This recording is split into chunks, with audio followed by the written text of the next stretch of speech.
Hola amigos de Dinero y Negocios, es un gusto estar aquí y presentarles a la embajadora de Noruega, la señora Ragnhild Imerslund. No sé si lo digo bien. Perfecto, muchas gracias por recibirnos en su embajada. Y que nos platique un poco, por favor, de su infancia, de su vida familiar. Bueno, yo crecí en una isla con mi familia, mi papá, mi hermano y mi mamá. Era una isla que queda a 20 minutos de Oslo, una isla chiquita donde hay 2.000 habitantes. Yo desde chiquita me interesé mucho por el mundo. Mi mamá trabajaba en las aerolíneas, ¿cómo se llama? Los que sirven comida en las aerolíneas, hasta pasa, ¿cómo se llama? Y entonces ella había estado en todo el mundo y siempre cuando vimos fotos o cuando vimos mapas, ella siempre me decía, yo he estado ahí, o cuando yo estaba embarazada, yo pasé por Afganistán, yo vivía en Kenia, entonces siempre me... ¿Viajaba usted sí, con sus pláticas? Con sus memorias y con sus prácticas, ¿no? Y no, una niñez tranquila, con mucho cariño, con mucho amor, pero siempre con este interés y esta apertura hacia el mundo, creo. De conocer el mundo, porque además, bueno, Noruega es un bellísimo país. Yo, bueno, lo que he visto, porque he viajado, pero nunca he ido, no he tenido el gusto de conocer Noruega, pero con esas montañas y con esos fiordos costeros, sí. Es un país bellísimo. ¿Qué nos puede contar usted de Noruega? Bueno, yo creo que justo la naturaleza es una parte muy importante de la identidad noruega. Vivimos dentro de la naturaleza y la naturaleza es una manera para nosotros de descansar, de descubrir, de meditar, de realmente explorar la vida, ¿no? Y usamos las montañas, el mar, los fiordos y también las diferentes temporadas. Nos hace muy consciente de cómo la naturaleza cambia, cómo las diferentes épocas del año tienen su propia belleza y sus propios retos con clima y temperaturas altas o bajas o extremos para muchos.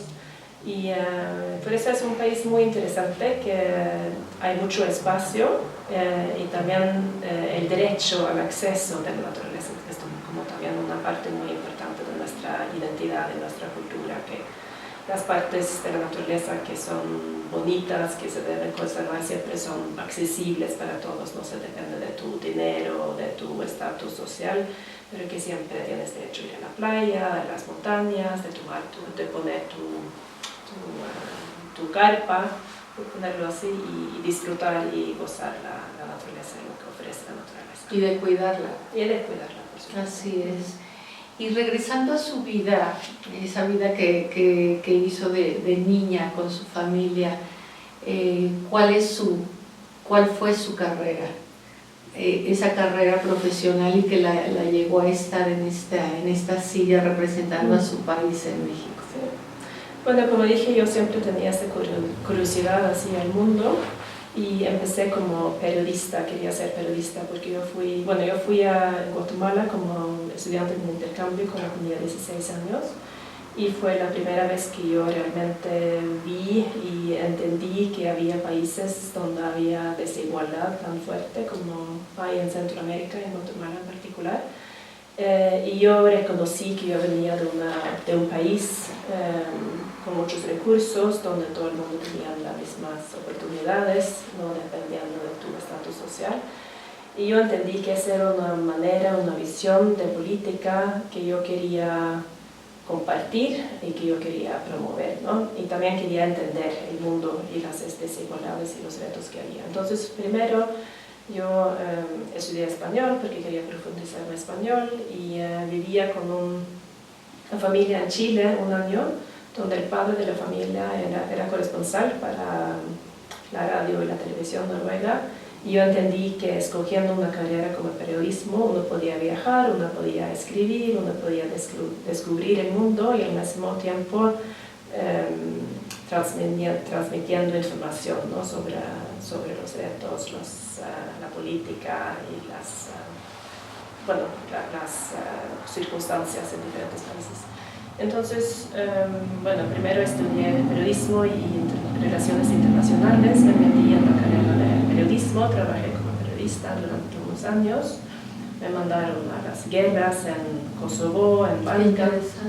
Y también lo que descubrí muy temprano era que no había ninguna puerta cerrada. Si tú tenías un sueño y tú tenías una misión, y si tú lo querías, siempre podías, si lograste tocar la puerta o si te atreviste de tocar la puerta. Y yo creo que eso también, porque yo me recuerdo que cuando yo salí de la universidad, yo tenía 23 años o algo así, y yo pensé, bueno, quiero ser periodista de asuntos internacionales, pero pensé que yo tenía que ser hombre con barba de 50 años. Claro. Y eso no podía ser.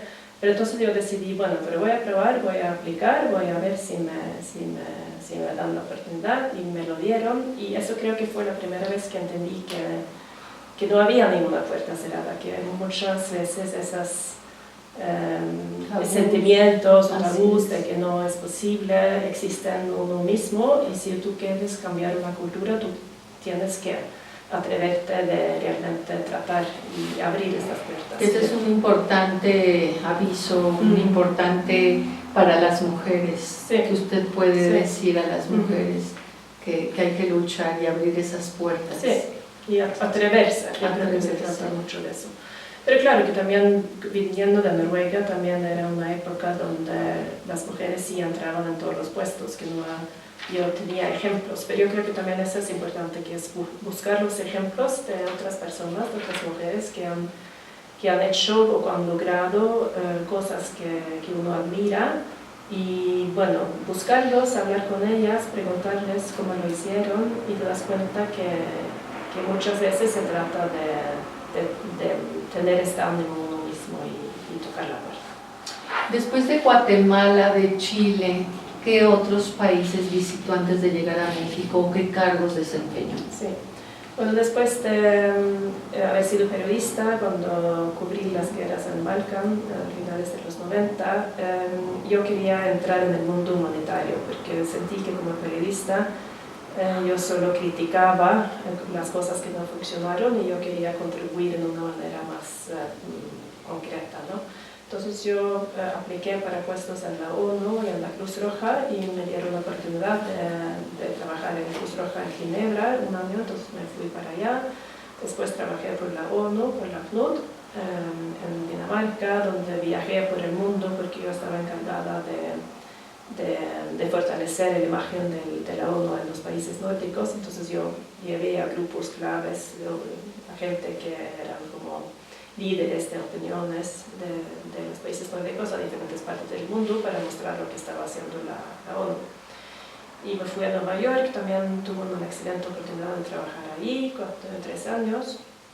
Y después de eso, en 2009, regresé a Noruega y entré en el servicio exterior de Noruega, y desde 2009 he estado ahí primero como jefe de comunicación, director de comunicación, y después fui a Londres como embajadora adjunta en nuestra embajada en Londres, y pues ahora aquí en México. Qué interesante carrera diplomática al final, y cómo la ha tratado México, platiquemos. Sí, no, bueno, siempre para mí ha sido un sueño volver a Centroamérica, a América Latina, a trabajar ahí después de mi experiencia en Guatemala. Y México, bueno, ha sido un sueño y es un sueño, es una maravilla. Estamos muy contentos aquí, yo y mi familia. Vine con mi esposo y mis 2 hijos chiquitos, y todos muy contentos. El único problema creo que va a ser que mi familia no va a querer regresar, no irse de México. Perfecto. Pero nos encanta México, la cultura, la comida, la historia. Es un país muy, muy rico, que tiene muchísimo que ofrecer para extranjeros que son curiosos y quieren explorar y descubrir, y realmente algunas veces siento que vivo en un gran museo que tiene todo, y que también... Es un gusto escuchar eso, y es muchas veces lo que tenemos que escuchar nosotros mismos los mexicanos, a veces para apreciar lo que tenemos en este gran país. Y bienvenida. Y por último, algún mensaje que nos quiera dar a nuestros amigos de Dinero y Negocios. Bueno, yo creo que la cooperación internacional es muy importante. Los retos que hay que solucionar necesita experiencia y tecnología de todas partes del mundo, y yo creo que la cooperación en el mundo de negocios realmente es la mejor manera de avanzar para todos, y que por supuesto las empresas nórdicas y las empresas de Noruega tienen mucho que ofrecer, en particular en sostenibilidad. Y yo espero que hay 30 empresas noruegas aquí en México, y muestran mucho interés por México y mucho interés por la cooperación con empresas y con ámbitos mexicanos. Así que ese sería mi mensaje. Muchísimas gracias, fue un gusto de veras de haberla conocido y de haber platicado con ustedes, amigos de Dinero y Negocios, un gusto. Muchas gracias. Gracias. Hasta luego. Gracias.